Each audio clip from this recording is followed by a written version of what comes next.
How much time has passed since the release of ChatGPT? Well, you can think about it a little, and I'll tell you, the first launch of ChatGPT was on November 30th of 2022, so it was only a year and a half ago. Now tell me, how much time has passed since Steve Jobs introduced the very first iPhone, where people lined up to see the new mini computer that is controlled by a finger, and it also has a camera. Yes, for people of that time, it was truly amazing after button phones. So 17 years have passed since that event, which happened back in 2007. In those years, people couldn't even imagine the existence of social networks like TikTok, YouTube, and Instagram, where people can earn money and share their hobbies with millions of real people, and they couldn't even imagine artificial intelligence. But don't you think we are developing faster than usual? Even my first example of the first phone and the first OpenAI proves that our development is accelerating every day. And even for the ChatGPT that came out a year and a half ago, I strongly recommend not being too amazed because so much has come out since then that ChatGPT seems dumb in comparison.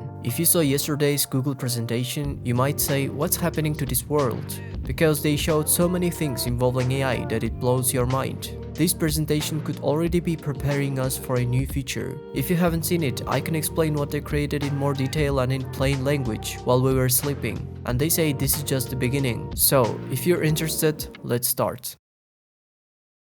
I barely had time to enjoy the OpenAI presentation where they introduced a female version of ChatGPT under the model GPT-4o. And the next day, Google comes out with their presentation. It's as if they are watching each other and battling in an AI war. How do they manage to keep up? I'm genuinely excited, but also scared for the future of humanity. Hopefully, OpenAI won't out of spite release GPT-5, then we'd really be in trouble. Usually, every year in their I/O presentation, Google spends about 40% talking about artificial intelligence, then moves on to updates in search technology, healthcare, and their Pixel smartphones. But this year, they went overboard, dedicating the entire presentation to the new astonishing capabilities of AI, as well as their new Gemini 1.5 models. The presentation started with a vision of how AI could become our assistant in daily life, showing how AI will simplify our lives and be accessible to everyone, regardless of gender, height, hair color, skin color, and so on. They concluded the introduction by emphasizing that this is just the beginning of this project. It makes us curious about what comes next. Sundar Pichai took the stage, greeted everyone, thanked them for coming, and announced that Google has now entered the Gemini era. He mentioned that Google has been investing in artificial intelligence for 10 years, challenging the notion that OpenAI is the first AI developer in the world. Google, it turns out, has been planning all of this for a long time. If you remember, a year ago, Google introduced Gemini in 3 versions: Ultra, the largest, Pro, a bit smaller,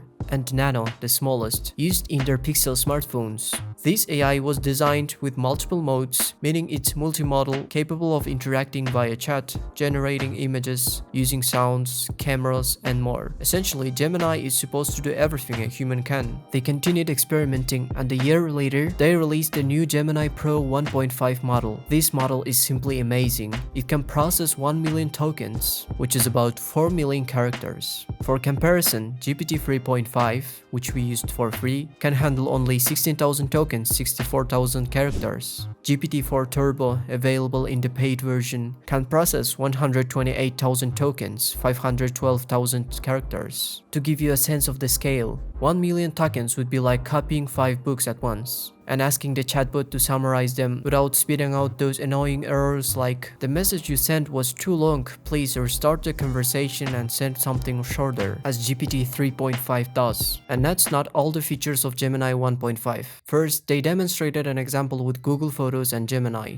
Imagine you are in a parking lot and you forgot your car's license plate number. You can ask Gemini in Google Photos and it will analyze your entire media library, find your car, and tell you the number. Although it might seem strange to forget your own car's number, it could be useful if you are using car sharing. Or you can ask, for instance, how did my daughter learn to swim? Or show me her progress, and you'll get a chronological photo timeline. It's still unclear if these are only photos you took, or if Gemini generates some images to show the approximate changes. While this question might seem like a joke, in today's world, nothing is too surprising. In any case, this is cool, and the feature is called Ask Photo, which will be available this summer. Regarding Gemini 1.5 Pro, Google has also created a private version of developers, which can process not 1 million tokens, but 2 million tokens, which is 16 times more than GPT-4o.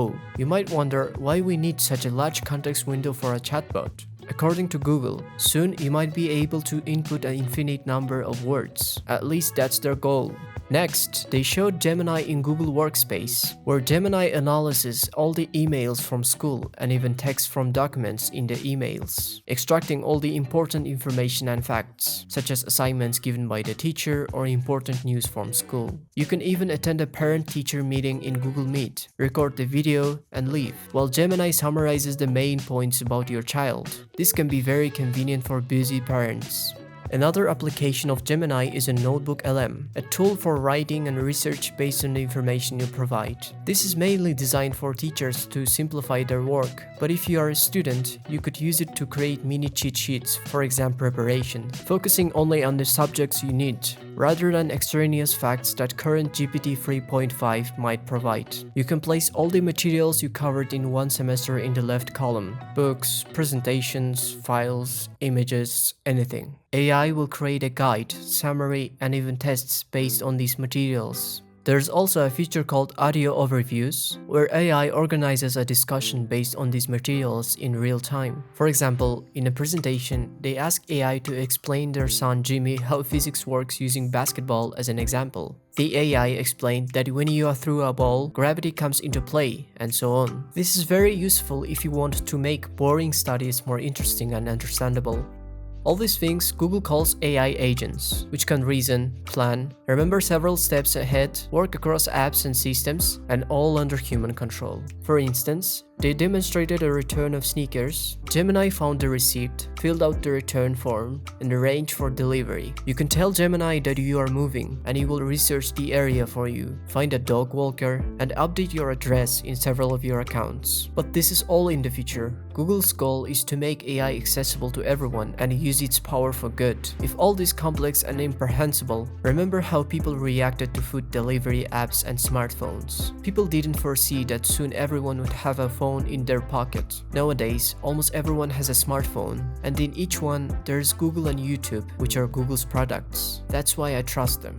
Next, Project Astra is an interesting feature for everyone. It's a personal assistant on a smartphone that works through the camera. You can walk around and ask the AI. For example, what is this part of the speaker called? Or what neighborhood of London is the outside the window? Just by pointing the camera. You can also say, while I was walking around, I lost my glasses somewhere. Do you remember where they are? Here, Google hinted at the appearance of Google Glass with the built-in camera and the Project Astra functionality. Then they showed new projects with generative AI for music, videos, and images. The first is Imagen 3, which is like Midjourney, but much better and more accessible. The third version understands prompts better, produces fewer artifacts, has better quality, and so on. The second is Music AI Sandbox, a set of musical tools that help create music and combine it with other genres using AI. They showed several examples and provided a link to a YouTube channel where the creations of this AI are posted. You can check it out. And lastly, they presented the video model, which could be a competitor to OpenAI's Sora. The video quality is in Full HD, and the video is generated not only with Gemini, but with other AIs as well. These generations, for example, look clear and might truly compete with Sora.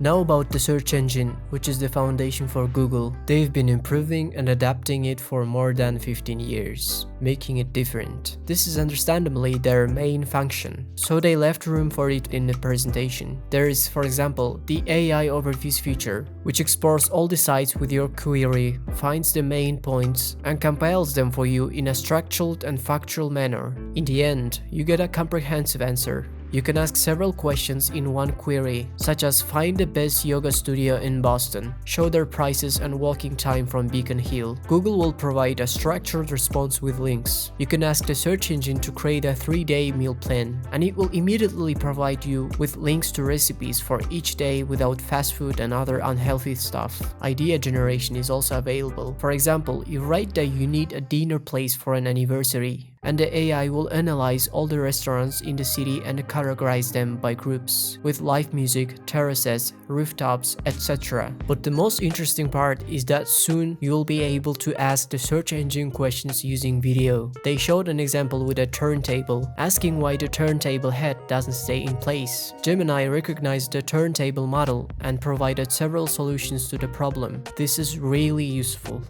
Gemini is integrated into Gmail, where Gemini handles finding the necessary messages, searching through archives, and so on. They showed an example with roof repairs. Suppose someone needed to fix their roof and had several codes from repairmen in their email. They quickly asked Gemini to summarize the emails, found what they needed, and asked Gemini what prices do they offer. Similar queries can be made to any emails, so you don't have to dig through and read each one. Afterward, Gemini provided all the prices from all the companies. This function will be available to people in July.